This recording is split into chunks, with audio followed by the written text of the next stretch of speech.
हवामान अंदाज आणि बातम्या या आपल्या यूट्यूब चॅनलमध्ये मी किरण वाघमोडे तुम्हा सर्वांचं स्वागत करतो।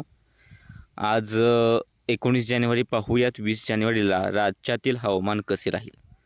सर्वात प्रथम जर आपण दिवसाच्या तापमानाचं पाहायला गेलो तर राज्यात पश्चिमेकडून वाहणाऱ्या जोरदार वाऱ्यांच्या प्रभावाखाली दिवसाचं तापमान थोडंसं घटलेलं आहे। काही ठिकाणी खास करून मध्य महाराष्ट्रातील काही भाग या ठिकाणी तापमान नेहमीपेक्षा 3 अंश सेल्सिअसच्या आसपास कमी पाहायला मिळते आणि बाकी इतर ठिकाणी नेहमीसारखं तापमान आहे राज्यात।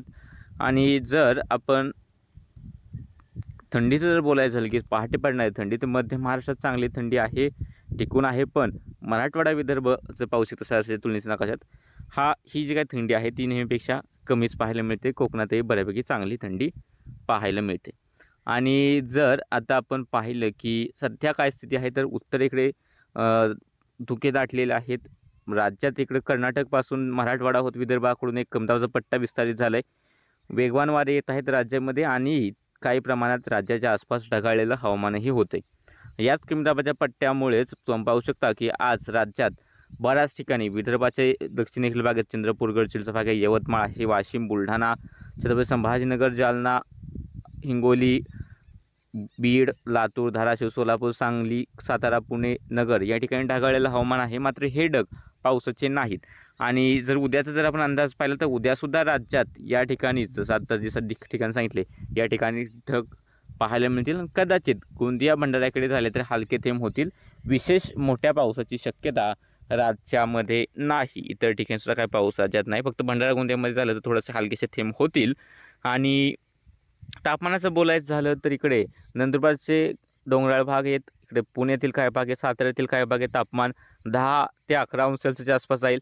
बाकी पुणे, नाशिक, इकडे कोल्हापूरपर्यंत तापमान 10 ते 12 अंश सेल्सिअसच्या आसपास किंवा नगरचे पश्चिम भाग 10 ते 12 अंश सेल्सिअसच्या आसपास जाईल।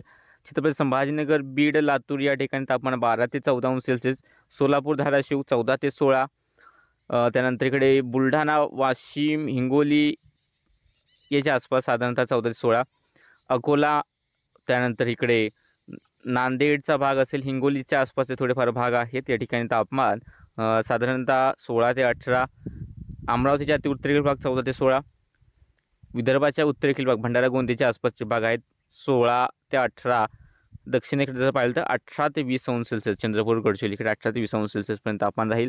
ठाण्याचे जे अंतर्गत भाग आहेत समुद्र किनारपासून पट्टीपासून दूर ठाणे, रायगडचे या ठिकाणी तापमान 12 ते 14 आणि किनारपट्टीला हेच तापमान 16 तर काही ठिकाणी 18 ते 20 या दरम्यान जाण्याची शक्यता आहे। तसंच दिवसाचे तापमान जर पाहिलं तर दिवसाच्या तापमानात ही जास्त वाढ नाही आहे। खास करून उत्तर महाराष्ट्रात धुळे, नंदुरबार, नाशिक पासून पुणे आणि इकडे कोकणाच्या उत्तर भागांमध्ये तापमान 28 ते 30 अंश सेल्सिअस, काही ठिकाणी धुळे, नंदुरबारमध्ये हे तापमान 26 ते 28 अंश सेल्सिअसच्या आसपास राहील।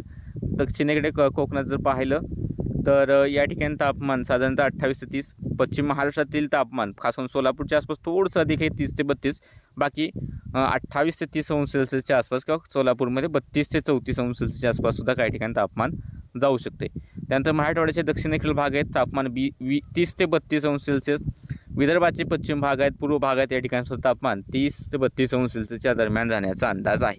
बाकी सध्याच्या अपडेटमध्ये इतकंच। आपल्या हिंदी चॅनलवरती आपण पुढील 2 आठवड्याचा अंदाज दिलेला आहे, जर पाहायचं असेल तर नक्कीच जाऊन पहा आणि अशाच प्रकारचे व्हिडिओ पाहण्यासाठी चॅनलला आत्ताच सबस्क्राईब करा।